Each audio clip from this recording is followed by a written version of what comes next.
Salutations, friends and strangers of the interwebs. Welcome back to the channel, Stevie Wonder Woman. I am said Stevie.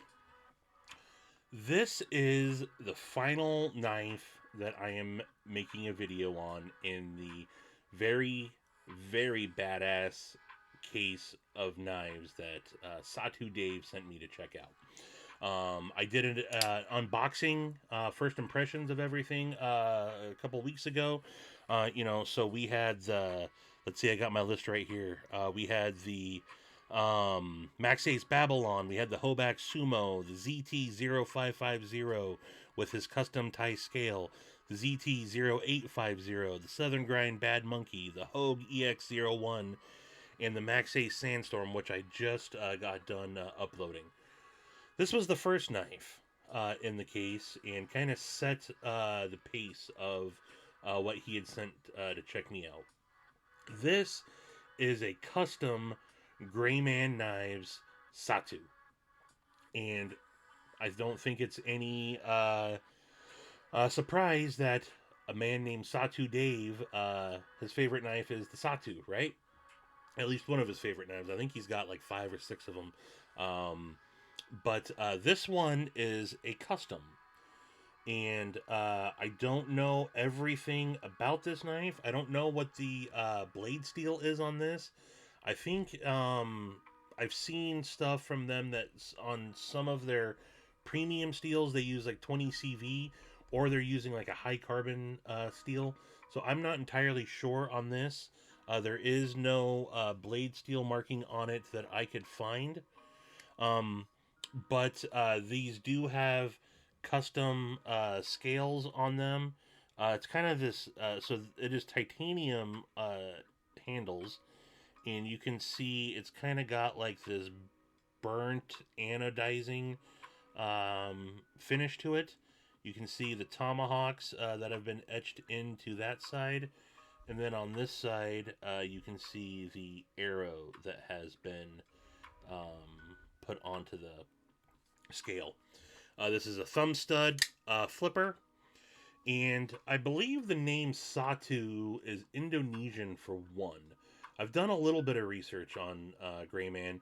U.S. Maker. These are fully made in the United States. I believe in California is where they're out of. Very small family run operation. Um, but this thing is just again another completely overbuilt badass knife. This is meant to be a hard use knife, and if I don't know if it's picking up on camera, but I would say that Dave puts his money where his mouth is, and this is an actual user for him.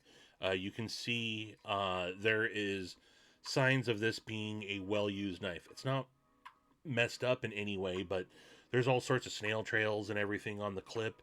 You can tell that this blade has definitely been used. It's got like an acid etched stonewash finish on it, which is a great user finish for a knife. But this is the type of knife that Dave carries. He likes a big, big burly folder as his primary. I'm not really giving this a review. I don't know how you review a knife like this. It's badass. It's burly. Um, this is not something, again, to the people that are out there collecting knives more as a fidget toy. This isn't something that would be up your alley. This is not, although I'm sure if I had this, it's something that I would constantly be messing with just because it's so awesome. But this is not a fidget toy. This is meant to be a purpose-driven, big-ass folder. And I gotta say, the ergos are absolutely there. This, again, very full size. Even in my big hands, I get a full 4. The way they have machined this cutout right here gives you a nice spot to index on, and then you have some nice, very deep, aggressive jimping all along. I guess kind of like the thumb pad right there, and then if you wanted to bear down on it as well, it's perfect. It's like this knife was really made for someone with hands my size, because it feels completely good in this grip. Now, I will say that the corner of this, the lock bar right there, is a little sharp and digs into my fat, pudgy finger there a little bit. It's not really a hot spot, but it's something that I feel for sure. I'm aware of it, but again, I'm choked up pretty hard on this knife, and I can just tell by the way it's built that this is going to withstand some abuse. You do have a very big, gnarly um, stop pin right there that it allows this thing to just lock right into position. Very thick blade stock on here.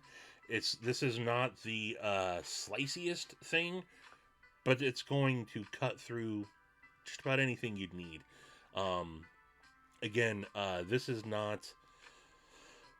isn't for your Amazon package opening.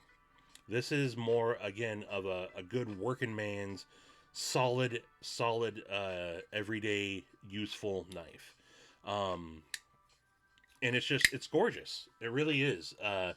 You can tell you know the craftsmanship that has gone into this is definitely it's there. Might not be your style, but you can definitely I could definitely appreciate this. Um, there's I think that there are full tie variants of the Satu, and then there's some that come with a G10 scale as well. And actually, and I'll probably link the video that I'm going to reference here in the description. But Satu Dave, I should just call him Dave. I don't have to keep calling him Satu Dave. Dave is actually started machining the his own titanium scale to replace those G10 scales, and I believe some titanium backspacers as well. I don't know that is that a. It's not. It's not. Maybe that's already a titanium backspacer. It doesn't feel like it's G10, but my magnet's not sticking to it, so it's not. It's not a steel. It's either titanium or G10. I can't really tell. I doubt that if this is a custom, this would be a G10. So that's probably going to be a PVD titanium backspacer. But done really, really well. The access to the thumb studs are there. The detent is extremely strong on this. I'm gonna go out on a limb and assume that this is running on washers. But this blade, I think it's a 4-inch blade on there. You can hear how heavy this blade is when it shellac cracks right into position on the lockup. It does have again very solid lockup on this knife. Easy to access the lock bar to disengage. The knife wants to drop right away. Similar to the Sandstorm, I'm glad this isn't a guillotine because this would absolutely lop your thumb off or cause some damage that may or may not need stitches or super glue. So, very controlled. Um, uh, when you close it, it's a very controlled drop there. You can give it a little shake shut, but again, this is I see this being more of a knife after you're done with it. You're disengaging, you're putting it away, two-handed, putting it into your back pocket. Okay, not all knives are, you get a knife like a Vox Urban EDC Supply F5.5 where it's just a little, you know, useful knife, but also more of a fidget knife that just really, quickly drops with a little shake. That's not this knife. Well, I mean, also in comparison. Look, this is already known as a small knife, and it's dwarfed in comparison to the Satu. But yeah, this is a knife that I absolutely appreciate Dave sending along for me to check out. I could see myself owning a Satu at some point if I'm ever able to get my hands on one, just to add to the collection as an appreciation piece. That's something maybe down the road I'll talk to Satu about. Or there, I'm doing it again.